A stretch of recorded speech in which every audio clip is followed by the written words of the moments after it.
एक ऐसी शख्सियत को आमंत्रित करूंगा जो किसी तारुफ की मोहताज नहीं है। भाई नदीम जावेद, चेयरमैन राष्ट्रीय माइनॉरिटी कांग्रेस अध्यक्ष एंड SUI, पूर्व में MLA रहे यूपी जौनपुर से। जनाब, चमन में फूल खिलना तो कोई बात नहीं, चमन में फूल खिलना तो कोई बात नहीं, तू है वो फूल जो गुलशन बनाए सहरा को। चौधरी नदीम जावेद।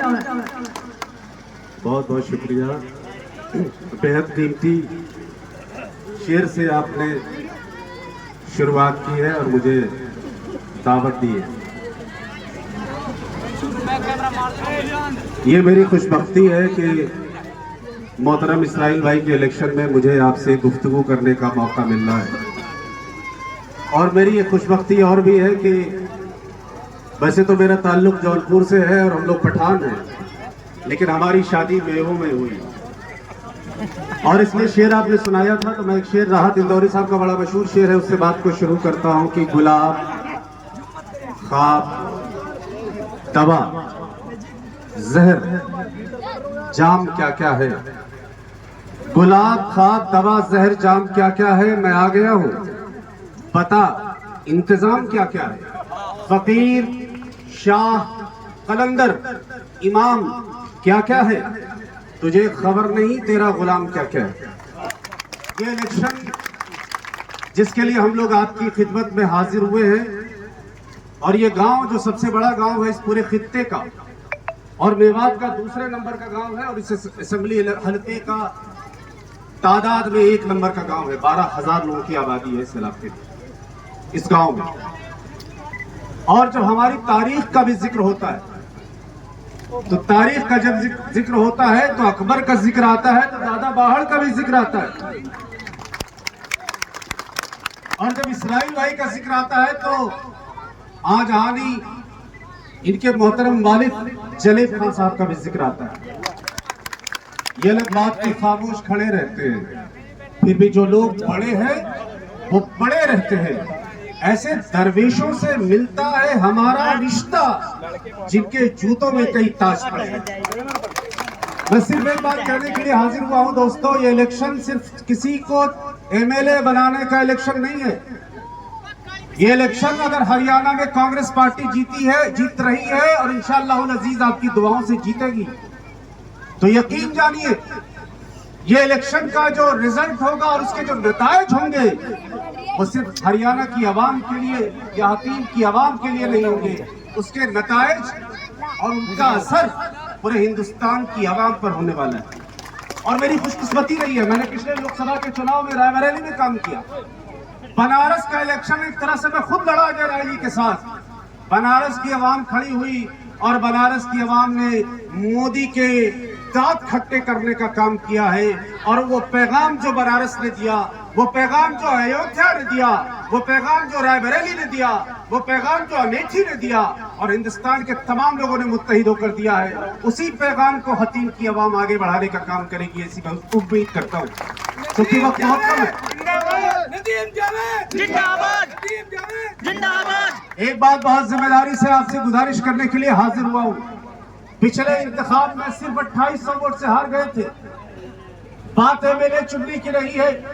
इसराइल भाई को इंशाअल्लाह अजीज इस बार सबसे ज्यादा वोटों से जो लोग इस रियासत में चुनाव जीतेंगे, उसमें आपकी दुआओं की बरकत से और आपकी ताकत से इंशाअल्लाह अजीज इसराइल भाई चुनाव जीत कर जाएंगे। और एक बात का वायदा मैं और करना चाहता हूँ, अगर इसराइल भाई इंशाअल्लाह अजीज चुनाव जीत कर जा ही रहे हैं और हमारी सरकार बन रही है, आप इनको जितवा कर भिजवा दीजिए। ये सिर्फ MLA नहीं रहेंगे, हुड्डा साहब की जब सरकार बनेगी तो उस सरकार में इनकी बड़ी जिम्मेदारी इंशाअल्लाह अजीज होने वाली है।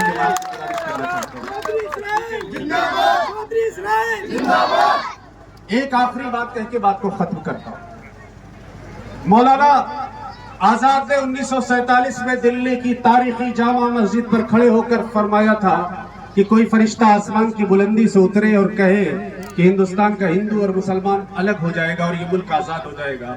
मैं ऐसी आजादी को ठोकर मारता हूं। महात्मा गांधी इसी मेवात में आए थे और महात्मा गांधी ने यहाँ के मेवात के हमारे बुजुर्गों से गुजारिश की थी कि आपको दूसरे मुल्क में जाने की जरूरत नहीं है। यहाँ के लोगों ने टू नेशन थ्योरी को ठोकर मार दी, गांधी के साथ खड़े हुए और हिंदुस्तान के संविधान के साथ खड़े हुए, और आज हिंदुस्तान के संविधान के पन्नों पर लगातार हमला जो ताकतें राष्ट्रीय स्वयंसेवक संघ और भाजपा की कर रही है, वो लोग ये कह रही है कि इसराइल भाई के समर्थकों ने ये नारा लगा दिया और वो नारा लगा दिया। जो उल्टे सीधे नारे लगाते हैं, जो नफरत की बात करते हैं, वही लोग जाली वीडियो बनाकर चलाते हैं। उनके खिलाफ FIR भी हो गई है और ये साबित हो गया है कि वो वीडियो फेक थी, नकली थी। इस तरह की मैं गुजारिश करना चाहता हूँ आप लोगों से, इस तरह की नफरत की सियासत के खिलाफ, इस तरह की नफरत की सियासत को अंजाम तक पहुंचाने का काम राहुल गांधी ने कन्याकुमारी से कश्मीर तक पैदल चलकर किया।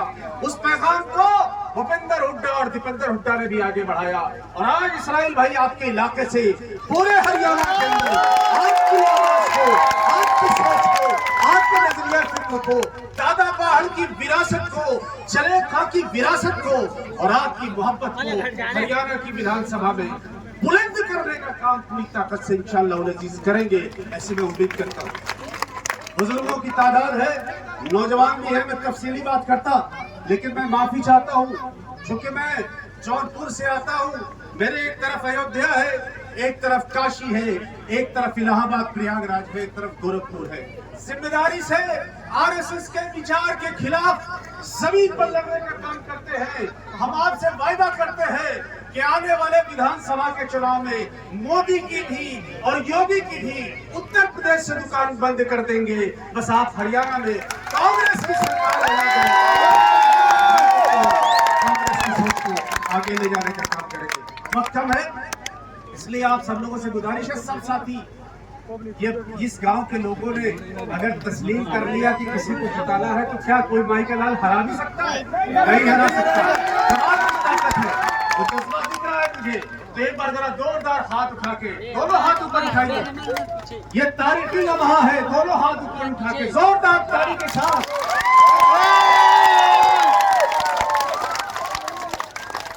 फैसला हो गया इसराइल भाई, अब तो लड़ाई इस बात की है कि मेवात में चौधर हकीम के पास रहेगी या किसी और के पास रहेगी। अगर सबसे ज्यादा वोट से मेवात में जिताया आपने तो चौधर आपके हवाले है। ये बातों के साथ हजरत आपका बहुत शुक्रिया करता हूँ। चचा हमारे पहलवान, चचा ने हमें पगड़ी पहनाई, मैं तमाम लोगों का शुक्रिया बहुत बहुत अदा करता हूँ। और आज के हवाले से भाजपा के और राष्ट्रीय संघ RSS को ये शेर सुना के बात को खत्म करता हूँ कि सिर्फ खंजर ही नहीं आंखों में पानी चाहिए, सिर्फ खंजर ही नहीं आंखों में पानी चाहिए। खुदा दुश्मन भी हमको खानदानी चाहिए, सिर्फ खंजर ही नहीं आंखों में पानी चाहिए। ए खुदा दुश्मन भी हमको खानदानी चाहिए। तुम रखो ये पीले मफलर और खाकी चड्डियां, हम पुराने हैं, हमें पगड़ी पुरानी चाहिए।